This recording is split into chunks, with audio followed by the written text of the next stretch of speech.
Welcome to the workshop. I'm Jamie. Today I'm going to be building a couple of custom little closet doors. This is a weird little thing that I need to build. Brett and I are renovating a tiny house that we bought, and my crew for Perkins Builder Brothers is doing the renovation with me. So make sure to check out those videos on the Perkins Builder Brothers channel coming up soon. What I'm doing though is something that I don't want to do, but I have to do. I don't know if you've ever seen a tiny house, but they are as tiny as they sound. There's a little tiny hallway with two tiny little closets that lead to a tiny little bedroom. And there's a tiny little staircase that goes in between that area. Now, there were doors in here that were made out of bifold doors that somebody had cut the top and the bottom to make them fit a weird size.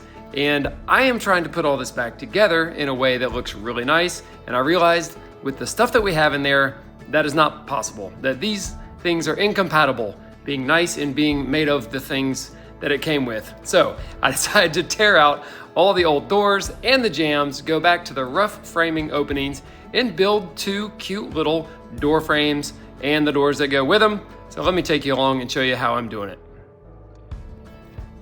I'm gonna go ahead and draw for you the entire floor plan because it'll take about 30 seconds. Right here we have the bedroom. We have our little hallway with stairs. This is closet 1 and closet 2. That's where the doors go to get into these, right there and right there. And then the kitchen is here with a kitchen sink and a window. And right here is a toilet and a shower. That's the whole place, front door. There you go. That is the plan. These doors are the critical parts I'm making today. They're gonna both outswing into the hallway like this, sort of a mirror image style, so you can access them from right here before you go up the stairs. The first thing I'm gonna do is build what is, in essence, a window casing. There's an inner jamb piece, or an extension jamb we might call it, in the window setting, and a face frame. And these two are gonna be made out of solid wood here in the shop, and they're gonna be all attached together into one unit like I would normally slip into place and just tack up to trim out the inside of a window.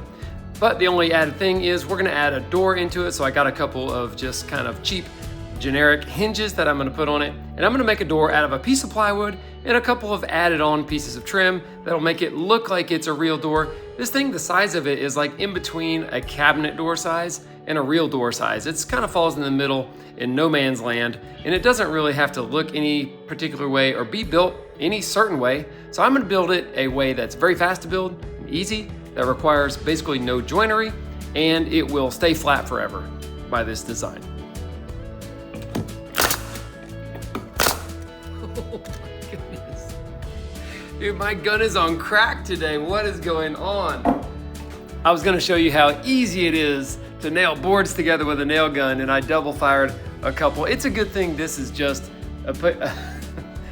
it's a good thing these are just scraps because this is terrible.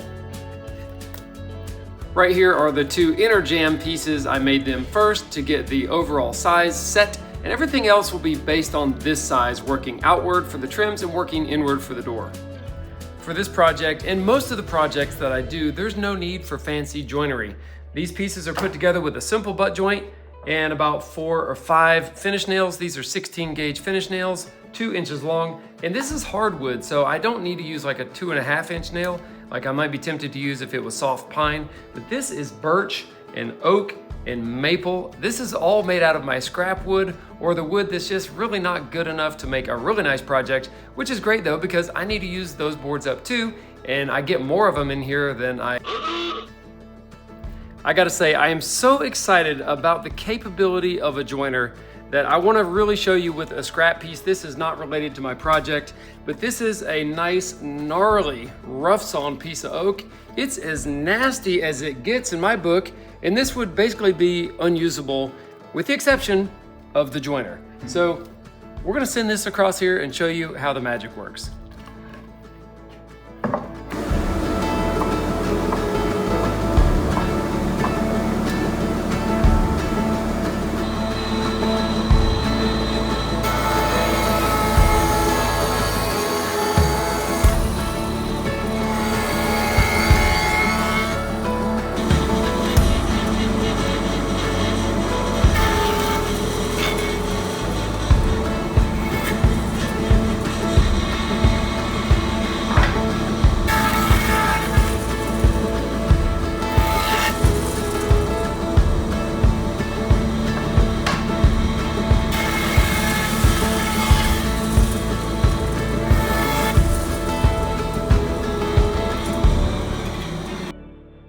board was really wacky, so that took about 6 or 8 passes across the jointer. It only takes about a 1/16 of an inch of thickness off with each pass. Here we go back on the same table, and you can see that it is absolutely flat. It will not wiggle at all. So we've established a true flat plane, really is what it is. And I tell you what, for me, this never gets old, seeing a crooked board get turned into something straight. I really do love the magic of the joiner and its capabilities. When I said I was using scrap or junk wood, this board is a really great example. If you look down the length of it, you can see it's super curved. Now, the only limitation I have to making this into something nice is how thick is it and how much material can I waste away to establish a flat surface that I can get a straight board out of. So I'm gonna show you some that I'm working on right here. These boards have been partially processed. You can see it's run through the planer, but it dives off in thickness down here, so this part has been untouched. And it'll make a pretty thin board by the time it gets fully processed. This one right here is another great example. You can see the backside has gone through the joiner and it is completely flat, basically. Actually, you know, I heard my joiner making a weird noise. You see this line right here? I think I have one tooth that is out of alignment on my joiner head, and we're gonna check that out. At any rate, you can see that this end of the board, check this out. This is the good stuff, folks. See how it tapers off into this weird shaped little edge right there? That's because this board was really twisted. And the other end is probably the same, but the opposite. It's thick here and thin here. So the joiner makes that one flat surface, and it's necessary, it's absolutely necessary to flatten one face of the board, and then running it through the planer simply transfers that flatness from the joiner across the other side of the board, and you get two flat sides that are parallel to each other. That's the whole trick of it. This is the pocket hole drilling jig that I like to use the most. It's kind of like a stationary version, and I like it because it has this clamp thing. You don't have to use any additional clamps, and it holds the piece in really securely, and you can adjust this right here for thickness. Just lock it down, it holds it in place, and it has multiple positions for drilling, so that's really handy for different widths of wood. You can actually just lock it in here one time and drill a pair of holes, and that's what I do most of the time on a 1x4, which is the most common window frame piece that we use.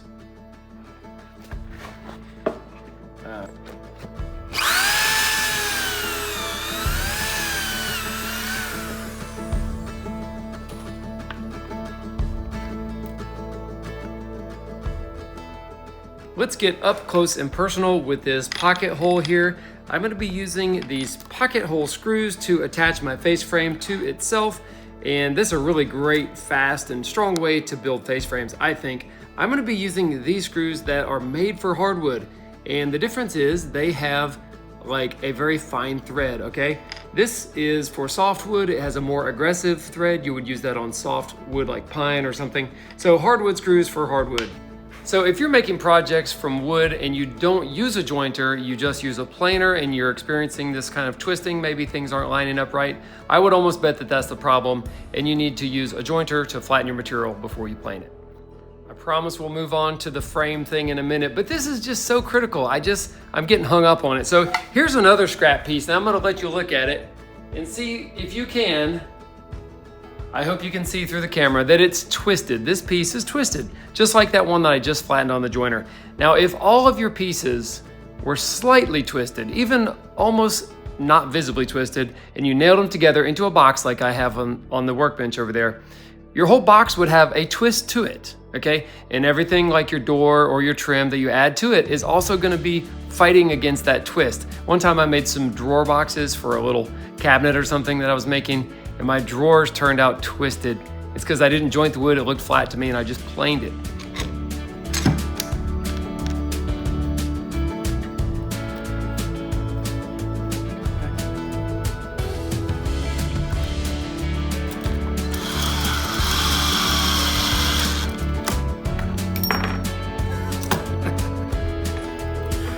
Oh man, gotta keep that. Put my drill back together.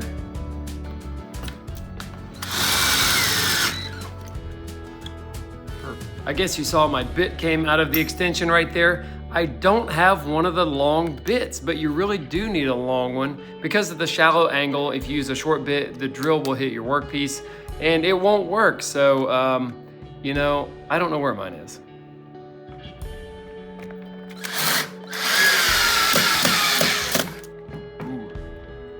Didn't sound good, did it? Okay. We'll get the edge flushed up there. You really don't have to clamp these to screw them together, but I have found that it takes the stress out of it for me because I like to only have to focus on one thing if I can help it, and that's just putting the screw in instead of trying to keep these pieces from sliding around at the same time.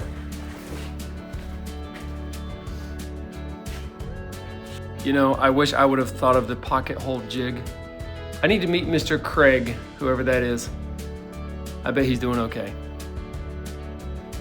This face frame piece that we put together with the pocket screws is about the squarest, straightest thing that we're gonna use to straighten the rest of the frame.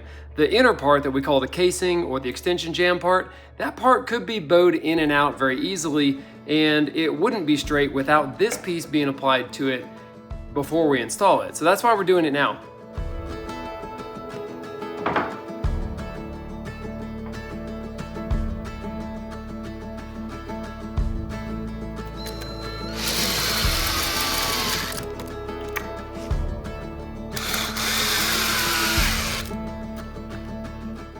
Also, you can see I have this clamped through my workpiece and to the table itself, because if I just clamp these two boards together on top of the table surface, it would just slide and I'd be chasing it around. That'd be really frustrating. These are my favorite little all-purpose kind of clamps. These are Jorgensen's, and I'm using a really big one to do this, even though a small one could do the same job. I like the big one because I can apply a lot more force more easily, because when I'm pushing with this drill against this thing, I'm using a lot of pressure with the drill because I can't find my impact drill in this shop. I know it's here somewhere, but I can't find it. So I really want to make sure this thing doesn't scoot across the table when I lay all my weight into it. So here's the idea. This cut right here was made on the miter saw, and this should be a perfect 90-degree cut. Since it's pulled tight to the edge of this piece, this should be a really perfect 90-degree corner, and by the time you add 4 of those together, they're all connected. This is a really strong piece of wood. And this other one could bend or bow. This is probably kind of 90, but it could be skewed a little bit, and the other face frame piece is gonna straighten this piece. I like to go for a 1/4 inch reveal, which is about that much right there. I think that looks pretty nice.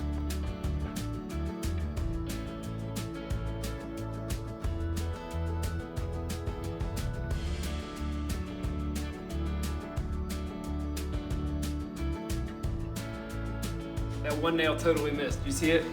Gun slid right off of there and I shot one somewhere. Right here. There's no telling where that went. Look at this, we have our 2 frames already made. You can see they're the exact same height, but they are different in width and they're different in the jamb depth because of the, situation on the job. One is 4 and one is 5. There you go. Now I'm gonna make the door. I have a piece of plywood selected here. This is 13 ply Baltic birch plywood. It's a void-free, high-quality plywood that stays flat, and that's really critical. The hardest thing I think with doors is getting them to stay flat over time. Check this piece out. Here it is, pretty good looking piece. So basically I'm gonna take my strips of wood and glue and shoot them to the face of this thing, really just to pretty it up. There's 2 reasons: to make it look pretty and to make it thick enough to be the thickness of a standard door, which is 1 3/8 inches thick for an interior door, just in case I wanna put a standard doorknob on this wacky door thing I'm making. This will allow me to do that.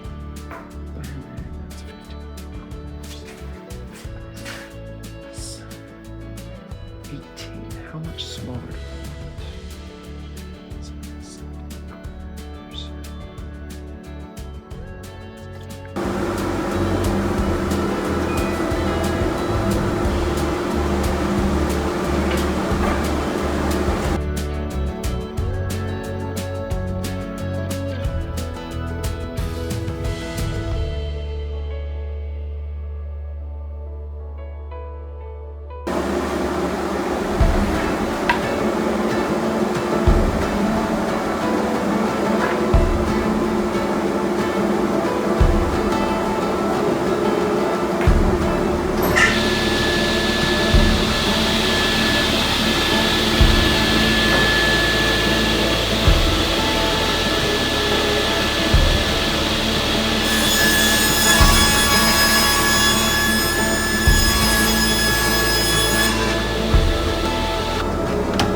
If anybody's gonna hate on me for anything during this video, this will be it.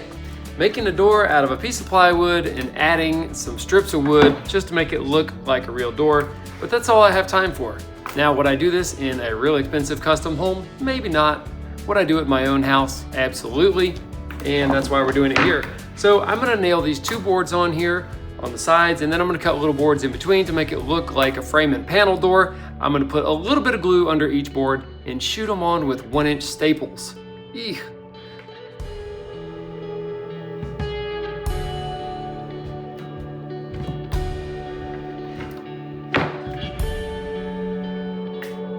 Ooh.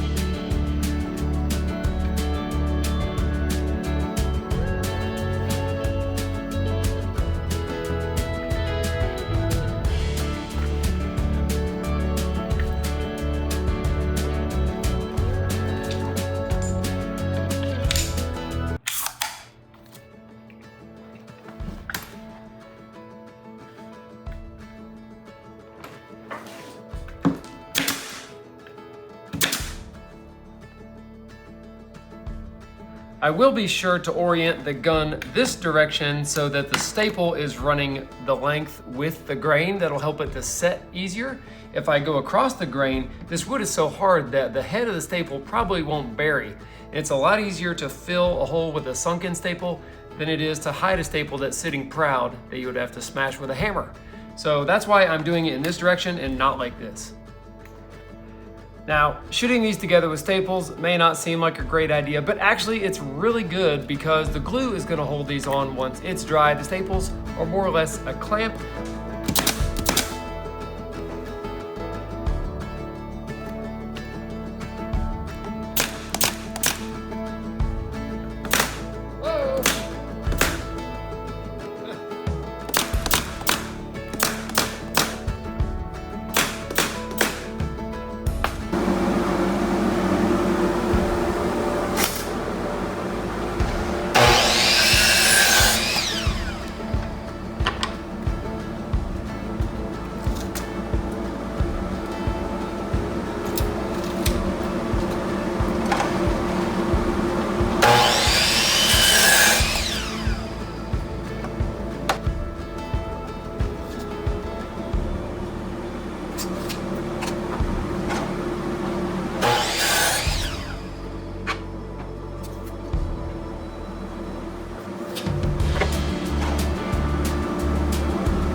Let's see if it is centered. 25 1/8. 25 1/8. Looks centered to me.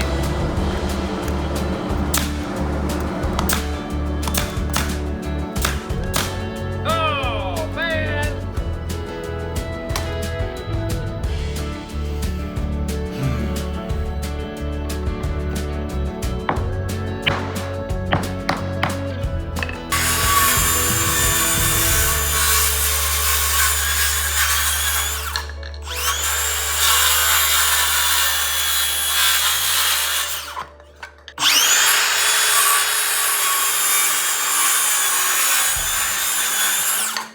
To smooth up the sharp corners on this door after I cut it with a saw, I'm using a piece of belt sander paper wrapped around a wood block. It was actually hard to get it on here super tight. I don't know how I did that, but I think they make like pre-made ones that you can tighten and tension. If I was gonna use this, it would go a lot faster, but I could risk cutting too much material away. But I tell you what, this is one of my favorite sanding and shaping tools here in the shop. It's just an automotive die grinder with some really rough sandpaper. It'll take it down quick.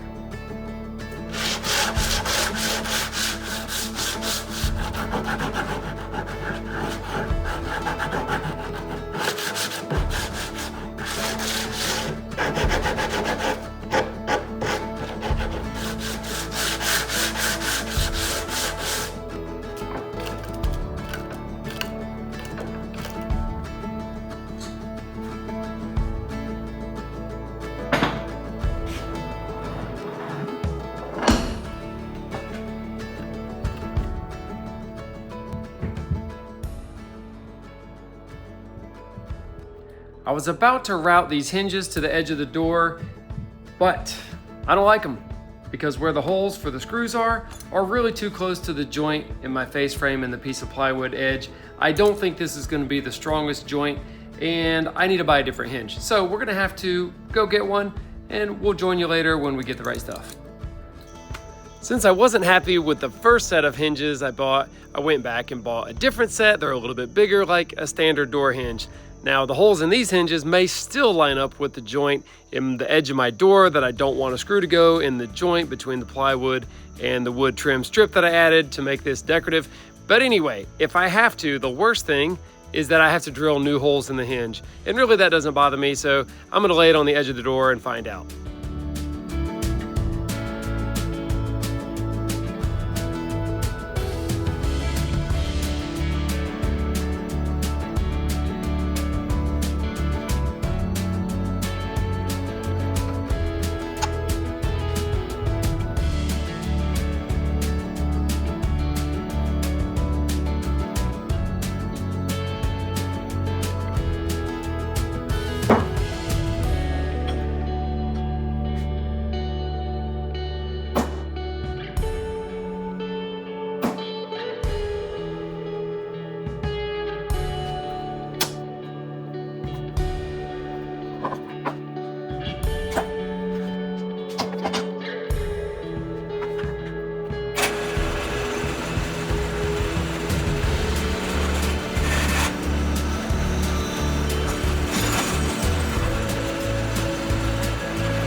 I'm happy now with the way the hinge is attached to the door. Really, it's totally overkill, but that kind of makes me happy. The next step is to route the same hinge into the jamb or the opening of the casing, make it match up. So I'm just gonna pull some measurements here in between the two hinges and make marks, and that'll get the door centered up in that opening. And really, that is it for the unit being built, and it will be time to take them over to the house and test them out in place.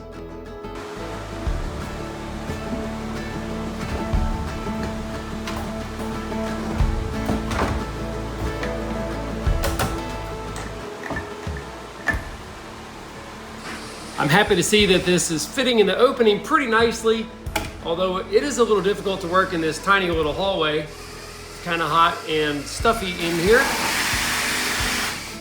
But that worked out really nice. I can only hope that the next one is that easy.